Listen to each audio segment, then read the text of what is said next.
Di sebuah sudut jalanan kota yang selalu ramai, di bawah terik matahari yang menyengat, seorang anak kecil bernama Raihan berdiri mematung. Pakaiannya lusuh dan kumal, seolah telah melewati badai kehidupan yang tak berkesudahan. Debu jalanan menempel di setiap serat kain, menceritakan kisah pilu tentang perjuangan. Wajahnya yang kuyu dan murung, sepasang mata cokelatnya memancarkan sorot lelah yang mendalam, jauh dari keceriaan yang seharusnya dimiliki anak seusianya. Di tangan mungilnya, ia menggenggam erat sebatang bambu yang diikatkan sebuah bendera merah putih kecil. Bendera itu, meski sedikit kotor dan usang di bagian ujungnya, tetap berkibar teguh diterpa semilir angin. Kontras sekali dengan kondisi Raihan, bendera itu seolah menjadi satu-satunya lambang harapan yang masih ia miliki. Setiap hari, Raihan berdiri di sana, di antara hiruk-pikuk kendaraan dan lalu lalang pejalan kaki yang seolah tak peduli. Sesekali ia mengangkat benderanya tinggi-tinggi, berharap ada mata yang menangkap keberadaannya, mata yang bersedia menengok sedikit ke arahnya.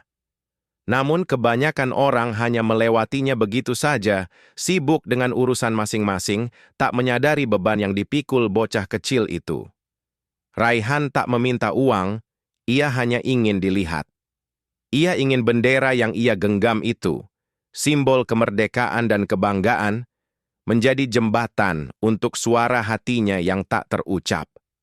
Lelahnya bukan hanya karena fisik, tetapi juga karena jiwa yang terus-menerus bergulat dengan ketidakpedulian dunia. Dalam diamnya, Raihan menyimpan segudang pertanyaan. Mengapa hidupnya begitu berbeda?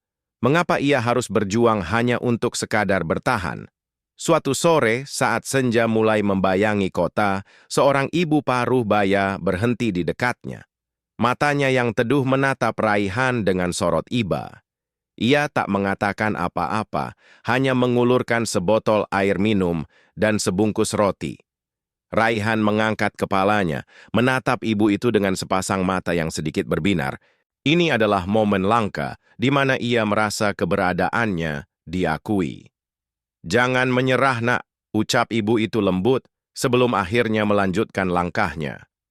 Kata-kata singkat itu bagai embun di tengah gurun pasir. Raihan tak tahu siapa ibu itu, namun kebaikannya menyentuh relung hatinya yang paling dalam. Ia memandangi benderanya lagi, kini dengan tatapan yang sedikit berbeda. Bendera itu bukan lagi hanya simbol kebanggaan negara, tetapi juga simbol perjuangan pribadinya. Meski lelah dan murung, Raihan tahu ia harus terus berdiri. Bendera merah putih di tangannya adalah pengingat bahwa di balik segala kesulitan ada harapan yang selalu menyala.